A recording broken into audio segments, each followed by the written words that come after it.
Hello and welcome back to my channel. ये video आज की यानी कि 16 मई की है। And happy Vat Savitri Puja to all the womens जो अपने घर पे वट सावित्री पूजा मना रही हैं और जो नहीं भी मना रही है उनको भी।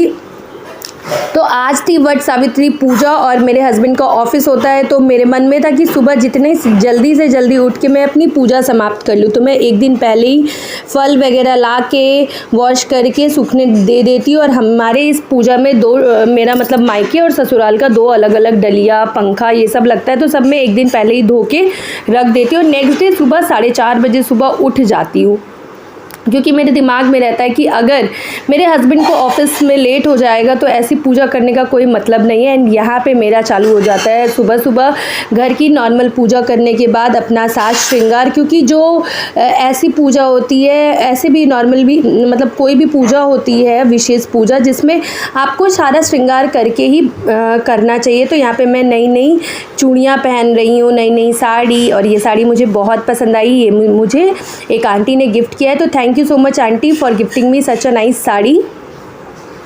और यहाँ पे मैं अपना 16 श्रृंगार फटाफट से कर रही हूँ क्योंकि टाइम बहुत कम रहता है। और ऑनेस्टली मैं बता रही हूँ, मैं मेकअप बहुत कम रेयरली करती हूँ क्योंकि मेरी जो स्किन है ना वो मेकअप के बाद मुझे लगता है कि बहुत ख़राब हो जाता है और मेकअप मुझे बहुत अच्छा जमता भी नहीं है। और मेरे मेकअप में मोस्टली अगर बोलो तो बस एक लिपस्टिक और बिंदी आता है, नो पाउडर नथिंग। तो यहाँ पे मैं करती हूँ अपना काम चलाऊ सा 16 श्रृंगार और फटाफट निकल जाते हैं। मुझे आज मेरे बचपन की दिन याद आ रही है। पहले मम्मी लोग जब ये करती थी तो हम मम्मियों के साथ उनका डलिया पकड़ के जाते थे, और आज मुझे भी फील हो रहा है कि मेरी बेटी कब बड़ी होगी, क्योंकि मुझे बहुत सारा सामान एक साथ इकट्ठा उठा के ले जाना पड़ रहा था। और एक बार की मेमोरीज़ तो ऐसी है कि हमारा वट सावित्री पूजा वाले दिन ही हमारा फर्स्ट ट्रेन रहता है दिल्ली के लिए। हमें अपने मामा के घर निकलना होता है, तो हम मम्मी को परेशान कर देते कि मम्मी आज आप पूजा ही करती रह जाओगी और हमारा ट्रेन छूट जाएगा। तो लिटरली आज मैं ये बात सोच के बहुत हंस रही थी। उसके बाद मैंने यहाँ पे अपने डलिया में पान सुपारी जनेऊ और हम लोग इसमें चना डालते हैं, अक्षत यानी कि जो चावल होता है वो, फिर ठेकुआ गुजिया, और सबसे मोस्ट इम्पॉर्टेंट होता है ये बेसनौटी जो एक एक डलिया में 7-7 पीस पड़नी होती है। तो ये वो यहाँ पे मैं डाल रही थी। फिर एक में मैंने अपनी शादी वाले सिंदूर का जो किया होता है वो डालती हूँ, और दूसरे में मैं जो डेली वेयर में सिंदूर पहनती हूँ वो डालती हूँ।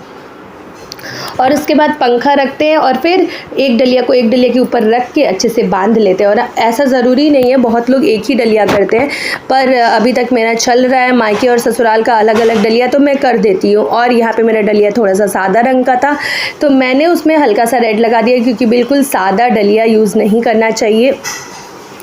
और मैं निकल पड़ी अपने पूजा के लिए। और अभी तक जहाँ जहाँ ट्रांसफ़र हुआ है, टचवुड मुझे पूजा करने के लिए वट का पेड़ तो मिल ही गया है। और यहाँ पहुँचते ही वट के पेड़ के पास मैंने पहले गंगा जल डाला और ये धागा बांध के हम लोग 7 फेरा लेते हैं इस पेड़ का।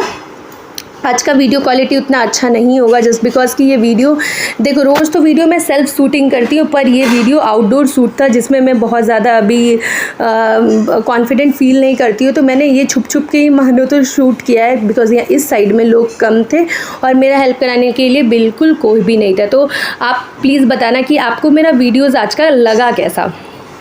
और यहाँ पे मैं जब 7 फेरे ले लेती हूँ उसके बाद में हम गहना पहनते हैं। फिर बरगद के पेड़ के नीचे वो हल्दी और पानी जो लाए थे उससे हम छोटा छोटा, हम लोग तो उसको अपने भाषा में गुड़ो बोलते हैं, से बनाते हैं। उस पर पत्ता रखते हैं, फिर उसके ऊपर पंखा रख के सारी चीज़ें जो हम डलिया में भर के लाए थे उसको पूजते हैं, आरती करते हैं, और ऐसे ये प्यारा सा त्यौहार निकल जाता है। तो और गाइस मैं इतना ज़रूर बोलना चाहूँगी कि जो ऐसे फेस्टिवल होते हैं जो हस्बैंड के लिए किया जाए, उसमें आपके पास भले ही चीज़ें कम हो पर कभी भी उदास होकर ऐसे फेस्टिवल को ना करें, हमेशा खुशी खुशी करें। तो अगर आपको मेरा वीडियोस पसंद आता है तो लाइक शेयर और सब्सक्राइब करना बिल्कुल ना भूलें और एक प्यारा कमेंट करें।